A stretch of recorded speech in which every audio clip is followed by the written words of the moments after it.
سپہر کے 3 بجے ہیں۔ السلام علیکم، یہ ریڈیو پاکستان ہے۔ عشرت ثاقب سے خبریں سنیے۔ وزیر اطلاعات نے کہا ہے کہ پاکستان کی معیشت بحال ہو رہی ہے اور مختلف شعبوں میں اشاریہ مثبت رجحان ظاہر کر رہے ہیں۔ سینٹ کو آج بتایا گیا ہے کہ منشیات کی اسمگلنگ پر قابو پانے کے لیے وفاق کے 17 اور صوبوں کے 14 ادارے کام کر رہے ہیں۔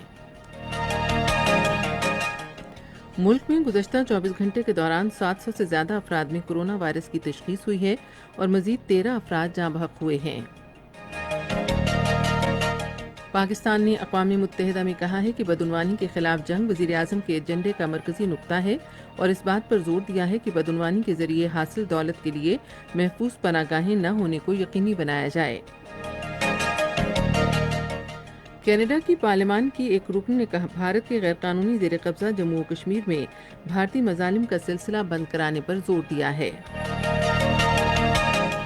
افغانستان کے صوبے نیمروز میں آج ایک فوجی اڈے پر طالبان کے حملے میں 20 سیکورٹی اہلکار ہلاک ہو گئے۔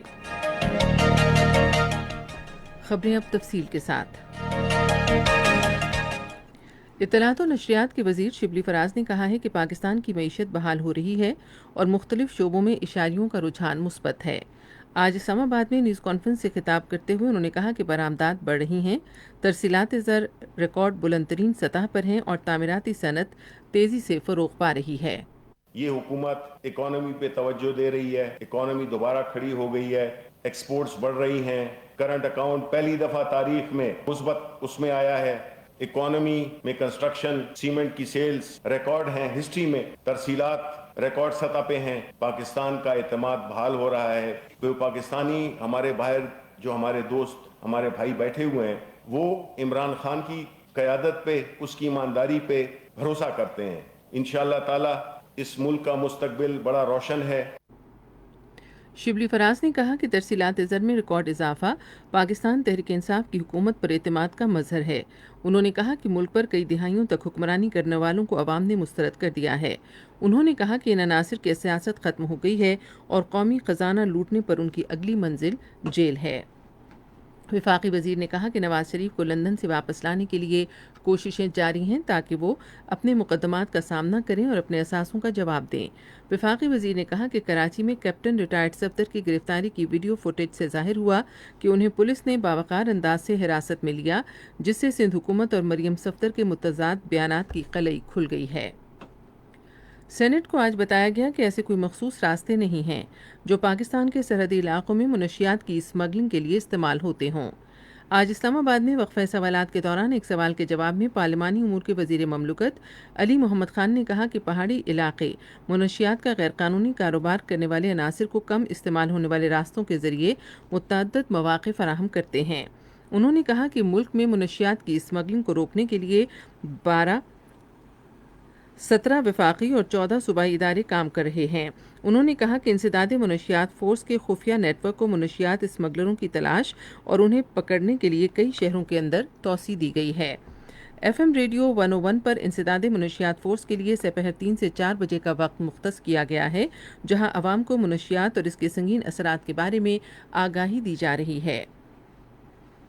پارلیمانی امور کے وزیر مملکت علی محمد خان نے پاکستان پیپلز پارٹی کے پارلیمانی لیڈر رضا ربانی کے نکات کا جواب دیتے ہوئے کہا کہ حکومت چین پاکستان اقتصادی راہداری منصوبے کو کامیابی سے آگے لے جانے کے لیے پرعزم ہے۔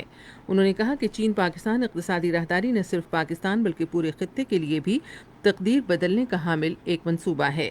قائد ایوان وسیم شہزاد نے ایوان میں اظہار خیال کرتے ہوئے کہا کہ وزیر اعظم عمران خان کی دانشمندانہ قیادت میں پاکستان اقتصادی استحکام کی جانب بڑھ رہا ہے۔ انہوں نے کہا کہ آج ملکی برآمدات اور ترسیلات زر میں اضافہ دیکھا جا رہا ہے۔ ایوان کا اجلاس اب پیر کی سپہر 3 بجے تک ملتوی کر دیا گیا۔ قومی اسمبلی کے اسپیکر اسد قیصر نے کہا ہے کہ ایوان کے نظم و ضبط کا احترام کرنا حکومت اور حزب اختلاف کے بینچوں کی اجتماعی ذمہ داری ہے۔ انہوں نے یہ بات آج قومی اسمبلی میں حزب اختلاف کی جماعتوں کے ایوان سے واک آؤٹ کرنے کے بعد کہی۔ اسپیکر نے کہا کہ انہوں نے حکومت اور حزب اختلاف کے بینچوں کو اظہار خیال کے لیے ہمیشہ یکساں مواقع فراہم کیے ہیں۔ انہوں نے کہا کہ ایوان میں بجٹ اور دوسرے امور پر جس نامناسب انداز میں بحث کی گئی وہ تاریخ کا حصہ ہے، تاہم انہوں نے کہا کہ ہمیں ایوان کے تقدس کا احترام کرنا چاہیے۔ مشیر پارلیمانی امور بابر اعوان نے قومی اسمبلی میں حزب اختلاف کے طریقہ کار پر افسوس ظاہر کرتے ہوئے کہا کہ ایوان کی کارروائی قواعد و ضوابط اور اسپیکر کی ہدایات کے مطابق ہی چلائی جا سکتی ہے۔ بعد میں کورم پورا نہ ہونے پر ایوان کا اجلاس ایجنڈے پر کارروائی کیے بغیر پیر کی شام 5 بجے تک ملتوی کر دیا گیا۔ افغانستان کے ولیسی جرگے کے اسپیکر میر رحمان رحمانی 6 روزہ سرکاری دورے پر اسلام آباد پہنچ گئے ہیں۔ 17 رکنی پارلیمانی وفد بھی ان کے ساتھ ہے۔ ملک میں گزشتہ 24 گھنٹے کے دوران مزید 736 افراد میں کرونا وائرس کی تشخیص ہوئی اور 13 افراد جاں بحق ہوئے ہیں۔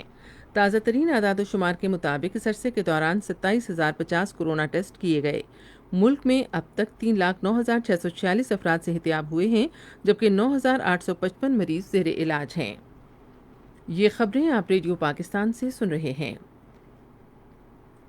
پاکستان نے اقوام متحدہ میں کہا ہے کہ بدعنوانی کے خلاف جنگ وزیر اعظم عمران خان کے ایجنڈے کا مرکزی نقطہ ہے اور اس بات پر زور دیا ہے کہ بدعنوانی کے ذریعے حاصل کی گئی دولت کے لیے محفوظ پناہ گاہیں نہ ہونے کو یقینی بنایا جائے۔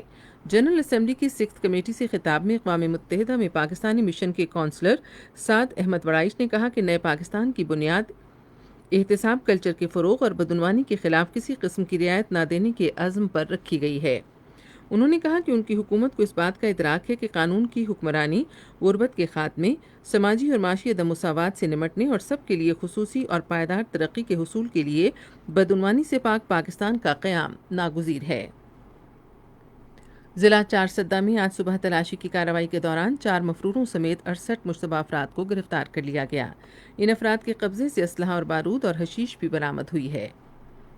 آزاد جموں و کشمیر کا 73واں یوم تاسیس کل مقبوضہ جموں و کشمیر کی آزادی کے لیے جدوجہد جاری رکھنے اور پورے علاقے کے پاکستان کے ساتھ الحاق کے عزم کی تجدید کے ساتھ منایا جائے گا۔ کرونا وائرس کی وبا کے خدشے کے پیش نظر یہ دن سادگی سے منایا جائے گا۔ آزاد جموں و کشمیر کے تینوں ریڈیو اسٹیشن یوم تاسیس کی اہمیت اجاگر کرنے کے لیے خصوصی پروگرام پیش کریں گے۔ کینیڈا کی تعلیم اور امن کے فروغ کے لیے سرگرم کارکنوں اور رکن پارلیمنٹ اقرا خالد نے بھارت کے غیر قانونی زیر قبضہ جموں و کشمیر میں بھارتی مظالم کے خاتمے اور مسئلہ کشمیر کو اقوام متحدہ کی سلامتی کونسل کی قراردادوں کے مطابق حل کرنے پر زور دیا ہے۔ وہ کینیڈین فارن پالیسی انسٹی ٹیوٹ اور سول سوسائٹی کی 25 تنظیموں کے زیر اہتمام کشمیر میں بھارتی نو آبادکاری پر کینیڈا کی خاموشی کے موضوع پر منعقدہ ویبنار سے خطاب کر رہی تھیں۔ کینیڈا کے دارالعوام کی رکن اقرا خالد نے کشمیریوں کی موجودہ حالت زار پر تشویش کا اظہار کیا، جنہیں مسلسل کرفیو کے ساتھ خوراک اور رابطے کی محدود رسائی حاصل ہے۔ انہوں نے کہا کینیڈا کی حکومت کو بگڑتی صورتحال اور گرفتاریوں پر گہری تشویش ہے اور عالمی امور کے وزیر نے کینیڈا میں مقیم کشمیریوں سے ملاقات میں اس صورتحال پر ان کے خاندانوں، اپنے عزیز و اقارب کے مشاہدات اور حالت زار کے بارے میں براہ راست معلومات حاصل کیں۔ بھارت کی 2 ممتاز صحافی تنظیموں نے بھارت کے غیر قانونی زیر قبضہ جموں و کشمیر میں ممتاز انگریزی روزنامے کشمیر ٹائمز کے دفتر کی تالہ بندی کے بھارتی اقدام کی مذمت کی۔ ایڈیٹرز گلڈ آف انڈیا اور پریس کلب آف انڈیا نے اپنے الگ الگ بیانات میں اس اقدام کو قابل تشویش قرار دیتے ہوئے کہا کہ بھارت کے غیر قانونی زیر تسلط جموں و کشمیر میں مقامی صحافتی تنظیمیں مواصلات کی مسلسل بندش اور حکومتی محاصرے کی وجہ سے پہلے ہی مشکل صورتحال سے گزر رہی ہیں۔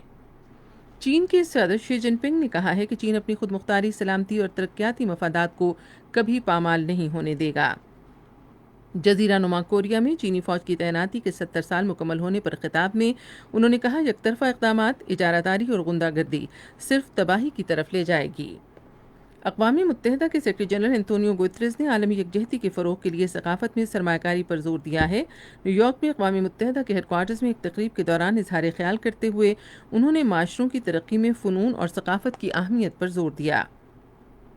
افغانستان کے صوبے نیمروز میں آج ایک فوجی اڈے پر طالبان کے حملے میں 20 اہلکار ہلاک اور 6 لاپتہ ہو گئے۔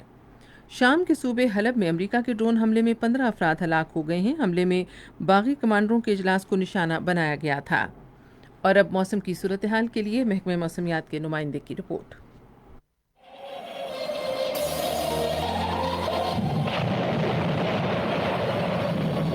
گزشتہ 24 گھنٹوں کے دوران ملک کے بیشتر علاقوں میں موسم گرم رہا۔ آج ریکارڈ کیے گئے سب سے کم درجہ حرارت لیہ میں -4 ڈگری سینٹی گریڈ ریکارڈ کیا گیا۔ ملک کے مختلف شہروں میں ریکارڈ کیے گئے درجات کچھ اس طرح سے ہیں: اسلام آباد 11، راولکوٹ 4، مظفر آباد 10، گڑھی دوپٹہ 11، جموں 16، سری نگر 7 اور لیہ میں -4۔ آئندہ 24 گھنٹوں کے دوران ملک کے بیشتر علاقوں میں موسم خشک، جبکہ وسطی اور جنوبی علاقوں میں دن کے اوقات میں گرم رہے گا، تاہم شمالی علاقہ جات، کشمیر، شمالی بلوچستان اور خیبر پختونخوا کے پہاڑی علاقوں میں رات اور صبح کے اوقات میں موسم سرد رہے گا۔ اسی کے ساتھ خبریں ختم ہوئیں۔ مزید خبروں اور تجزیوں کے لیے ہماری ویب سائٹ ہے radio.gov.pk اور آپ فیس بک کے link radio Pakistan news official پر براہ راست ویڈیو اسٹریمنگ بھی ملاحظہ کر سکتے ہیں۔